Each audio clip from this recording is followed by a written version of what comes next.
Hello guys, and welcome back to my channel. Cecilia here.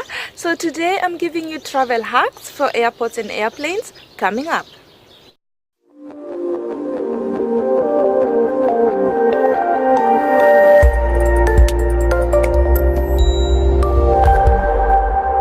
The biggest point and the first one is pack lightly. You will have an easier journey, an easier trip every time you pack lightly. Late to the airport, please call in advance and let someone know that you're on your way. So because the possibility is that maybe the plane is also running late, or they can be able to wait for you. So if you are late, let someone know. Dress in layers. First of all, because of the weather, and second of all, you want to be able to sit and walk and move and run through airports without a problem.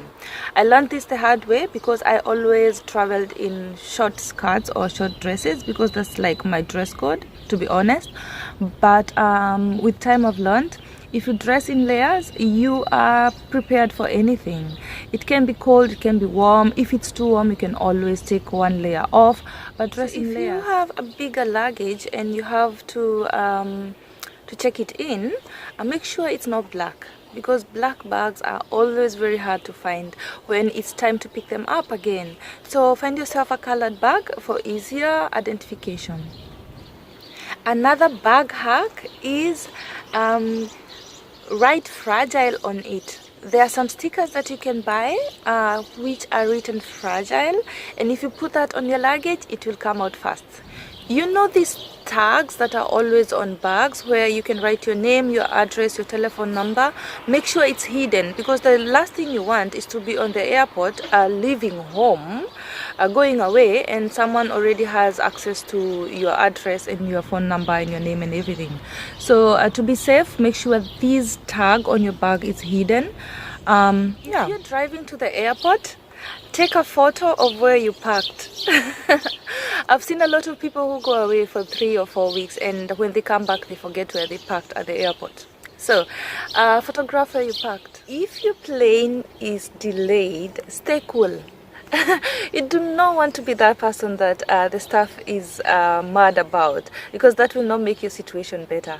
So if there is anything with your plane, you've asked the right questions and you got the answers, be calm.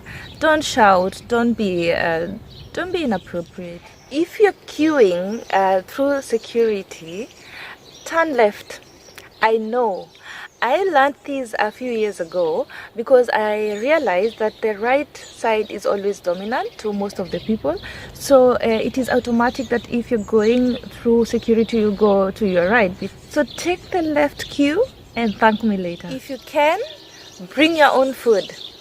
I have sat next to people who just start unpacking their nice food and their food plates and everything and enjoy their food on the plane.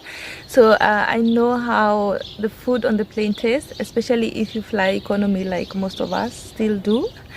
And it's not like the best food. So carry your own food if you can. If you forgot your charger, don't buy a new one at the airport. Go to the lost and found desk and they will give you one. Or they might charge you maybe $1, but mostly they'll give you one. And it is going to be much cheaper for you because they are always collecting lost chargers and people don't come to collect them, so they have a lot of chargers there. You'll be surprised. So try it there first. If they don't have any, you can always buy, but go to lost and found and you'll find a charger. Bring things that will make your trip more comfortable, and that is a face mask or earplugs. Bring something to read with you, bring a pillow. Just bring things that you know you might need, especially if you're going on a longer trip, and make yourself comfortable. Avoid eating anything that falls on the tray tables on the plane. It is the dirtiest place on that plane. Yes, they've done a research. They do not really clean the tray tables as much or as well as they're supposed to. So do not trust anything that falls on it. If you happen to buy anything from the plane's catalog, tip the attendant that brought to you.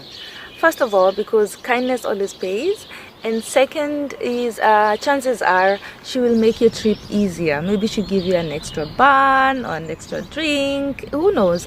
But they're also really badly paid, if I can say that. They're not so well paid, and if you're kind to them, they'll be kind to you too. If you are traveling as a couple, take one seat at the aisle and one seat at the window. Chances are that the seat between you two will be empty or be left empty, and you will have the whole row to yourselves. Take all the magazines in front of you and store them with your bag up there. You know what I mean? So if you want some more leg room, because the seats are always very, very squeezed, and sometimes you don't have room to just move your legs or anything, take the magazines in front of you and just store them with your bag up there. It will give you some more room. Don't store your bag behind you, rather in front of you, because at that time where you want to get out of the plane and everybody is moving in this direction, the last thing you want is to try to get your bag from up here. It's going to be, yeah, you'll have to wait until everybody gets out of the plane. So store your bags in front of you, and it will be easier when you're getting out. So the window seats are colder. The seats are in the middle on the wings have more turbulence, and the seats at the back is where the toilets are. But look on the bright side, that's where also the attendants sit. So if you think you'll need help in the middle of your trip, then sit at the back. You'll get the help you need very, very fast. Your own food on the plane, like instant coffee or soup or snacks. Make sure you eat them all before you arrive at your destination, because chances are you'll not be allowed to bring any foodstuffs there. If you do not have your own car and you want to take a taxi from the airport, if you can, walk like 10 minutes away from the airport. Chances are that the taxi from there will be cheaper than taking the taxis at the airport. When choosing a window seat, make sure you consider how you usually sleep. So if you sleep on the left always, or on the right, that will help you determine which side of the plane you want to book your window seat. Something else about the bag, make sure that you photograph it. It's always good that you have a photo on your phone of how your bag looks in case anything happens. Every airport has a website. Check out the website before you arrive. If you want to know where everything is, like customer care or check-in, check out the website first before you arrive. If you have a problem at the airport and you want to queue at the customer service to ask a question or something, and you think that the queue is too long, call customer service while still queuing. You will be surprised that you may be able to get help faster on phone than at the customer care at the airport. So that's it, guys. I know that was a little bit faster than you're used to, but I didn't want to explain too much. So if you have any questions, let me know on the comment section below. If you have not subscribed, please do, and let me know what you think about these tips. Let me know what your hacks are for airports and airplanes, and I hope this helps you. Thank you so much. I hope you travel safe, and I'll see you on the next one. Bye bye.